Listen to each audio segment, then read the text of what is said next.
Kita sambung pelajaran kita mengenai nisbah ke nisbah yang kelima, iaitu nisbah pelaburan.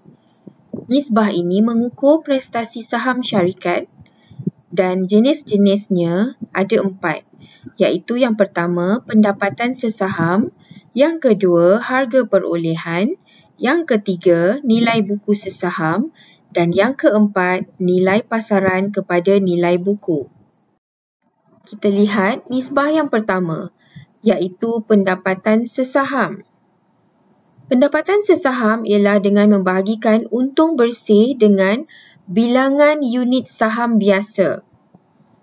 Nisbah ini mengukur untung yang diperolehi oleh syarikat daripada setiap saham yang diterbitkannya. Ia penting untuk mengembangkan perniagaan dan memberi prospek yang baik kepada pemegang saham untuk menerima dividen. Kita lihat contoh nisbah pendapatan sesaham. Untung bersih syarikat Malaysian Techno RM1,69,000, bilangan saham biasa RM2,900,000 unit. Nilai ini didapati dengan membahagikan jumlah RM1,450,000 saham biasa dengan nilai seunit saham biasa, iaitu 50 sen. Maka, RM1,69,000 dibahagikan dengan bilangan unit saham biasa RM2,900,000, jawapannya ialah 37 sen. Ini menunjukkan setiap unit saham yang dilaburkan oleh syarikat Malaysian Techno pada 2019 dapat memberi keuntungan bersih kepada syarikat sebanyak 37 sen. Sekarang kita pergi pula kepada harga perolehan. Nisbah harga perolehan didapati dengan membahagikan harga pasaran sesaham dengan pendapatan sesaham. Nisbah ini akan digunakan oleh pelabur dan pengurus sebagai petunjuk prospek firma pada masa depan. Nisbah ini menunjukkan tahap keyakinan pelabur ke atas prestasi firma. Jika nisbah itu tinggi, pelabur menjangkakan keuntungan syarikat akan berubah pada masa depan kerana keyakinan yang digambarkan oleh nisbah tersebut.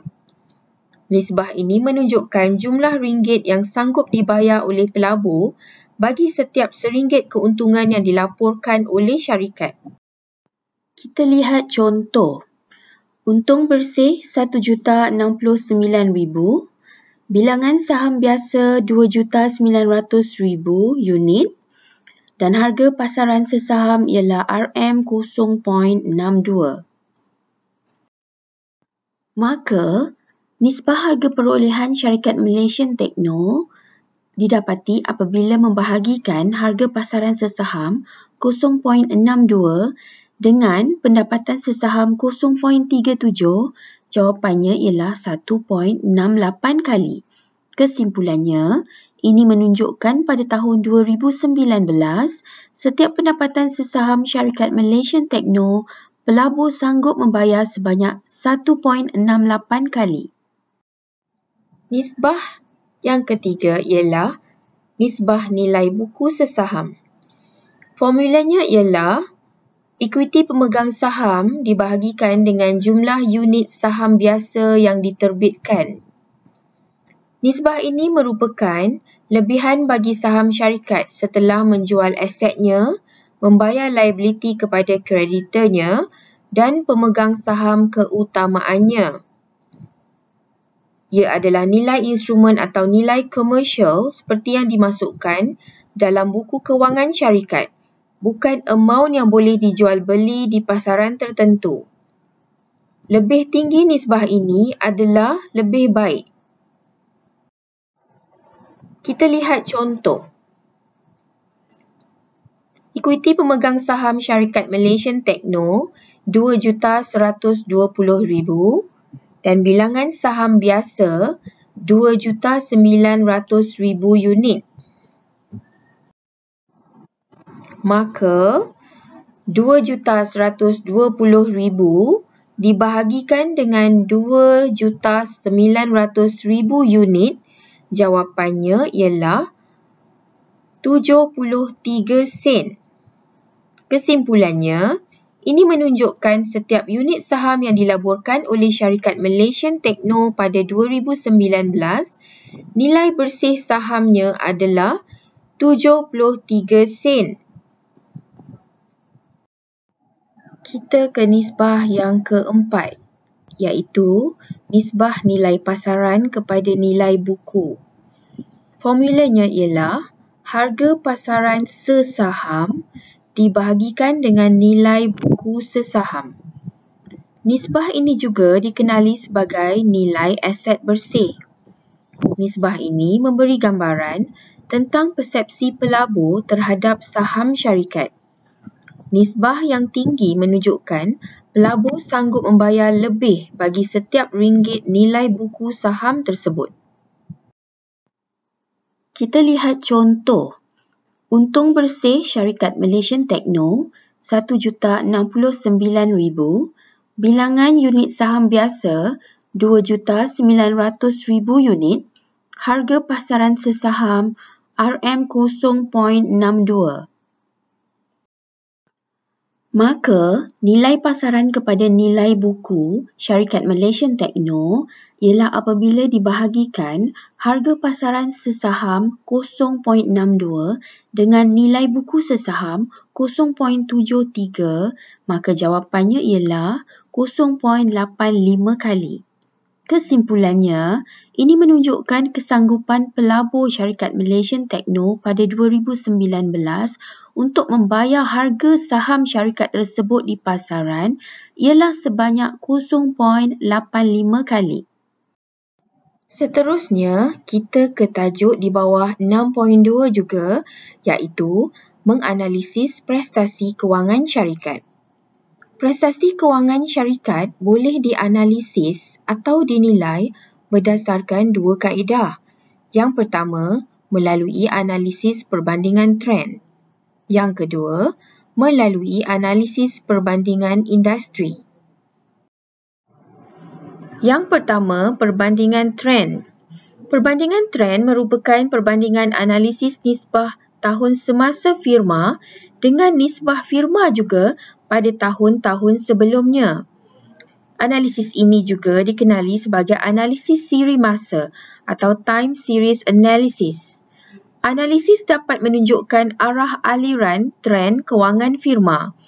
Analisis ini akan dapat membantu menjangka sama ada kewangan firma akan berkembang atau menjadi semakin buruk melalui tempoh masa tertentu. Mari kita lihat contoh nisbah pulangan atas aset syarikat Malaysian Techno Berhad pada tahun 2019 dan 2018.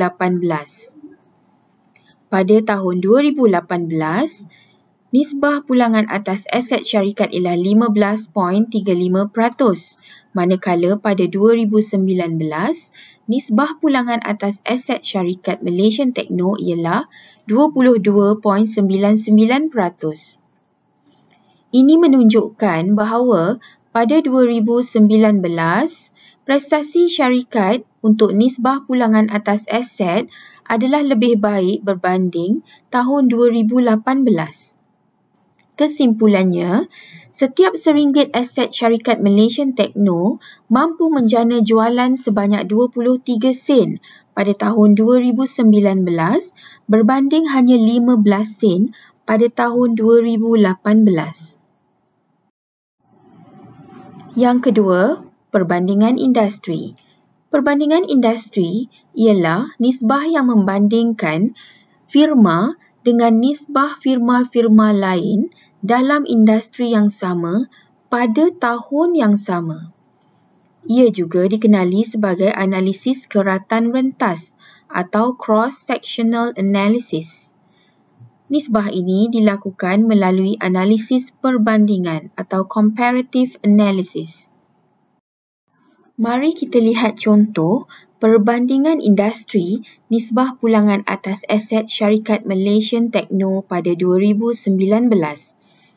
Pada tahun 2019, syarikat Malaysian Techno mempunyai nisbah pulangan atas aset sebanyak 22.99%,